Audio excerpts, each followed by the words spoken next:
Nintendo did some shitty decisions in the late 90s, and they're still doing it. And suddenly, Nintendo fans are angry at the comments. Probably.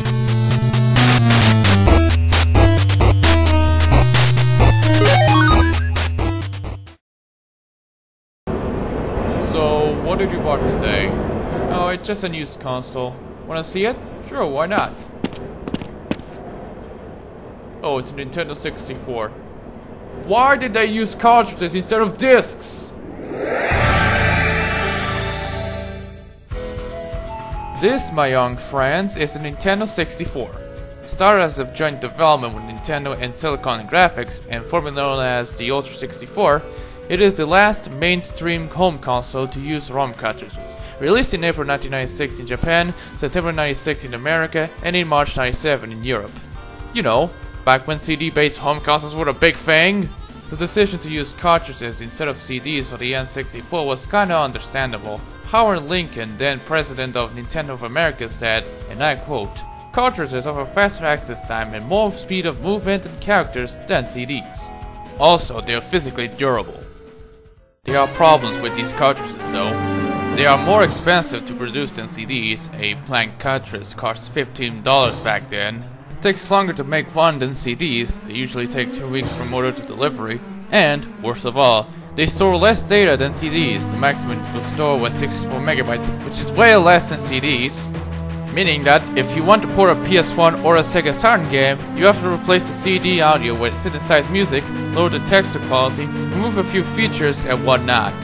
This led to many third-party developers having enough of it and moved on to make games for PlayStation and Saturn, including Squaresoft. Also, all cartridges don't have a label on the top, so you have to shuffle around to find the right game you want to play. I mean, really? Why did they do that? It was a dark time for Nintendo. Although the console was sold for $199 when released, it was beaten so badly by the PlayStation by 70 million.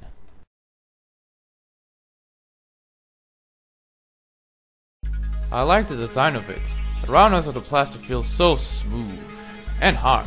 It came in different colors like the default gray, transparent gray, which is the one I have, transparent blue, transparent orange, and so forth. It also has a Pikachu limited edition in blue and yellow with a Pikachu with its right foot, has the reset button, and it's slightly wider than the original. The Nintendo 64 is probably the last home console to not use any moving parts, so it's naturally ventilated. It has a reset button, a power switch, and 4 control ports. Inside, it has an NEC VR 3400 CPU running at 93.75 MHz, which makes it a true 64-bit console compared to the Atari Jaguar. You know, putting two 32-bit processors doesn't make it 64, guys. A reality graphical processor which is capable of doing sprite rotation, sprite scaling, mip mapping, and texture filtering. A DSP sound chip which stands for Reality Sound Processor. Wait, where did that D come from? And 4 megabytes of RAM. You can expand it by inserting the expansion pack, which increases it to 8. I don't have it, so I'm stuck with this lousy jumper pack, which is only there to protect the RAM slot. Come to think of it, maybe it's just me, but I think Nintendo looked at the Sega Saturn's cartridge slot and servers out this inspiration for the RAM expansion slot. Just my guess. The design of the controller looks strange. There's 3 handles on this thing.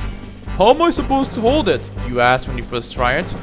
Well, you can just hold it like you're playing with a Super Nintendo controller and play with just a D-pad. But there's an analog stick, which is the first. Okay, not actually. The first analog controller was the Atari 5200's controller in 1983. But Nintendo perfected it so it doesn't break very often and made analog sticks as standard, and making the D-pads on most controllers work like shit.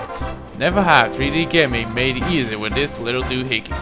The only downside is that those high circuit bumps on it makes it feel uncomfortable for my thumb.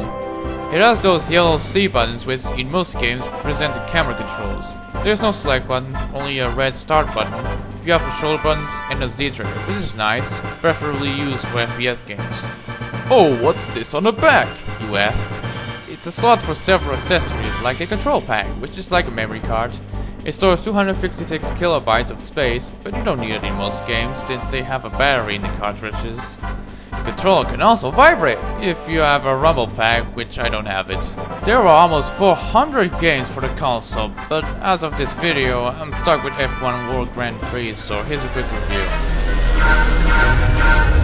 F1 World Grand Prix was made in 1998 by Paradigm Entertainment. It's a racing game featuring F1 cars. It simulates the 1997 Formula 1 season where all of its tracks and the drivers, except Jack Villeneuve due to licensing issues.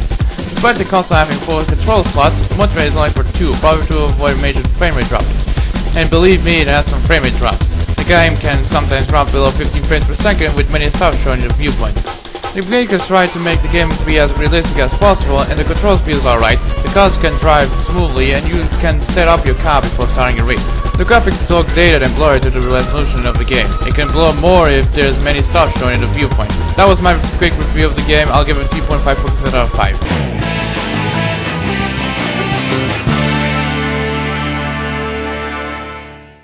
So that was the Nintendo 64. It's really great. The design looks nice, the controller is great, yet awkward to look at, and, despite the use of cartridges, it has its fair share of great games, mostly by Nintendo. I'll give it 4 focuses out of 5.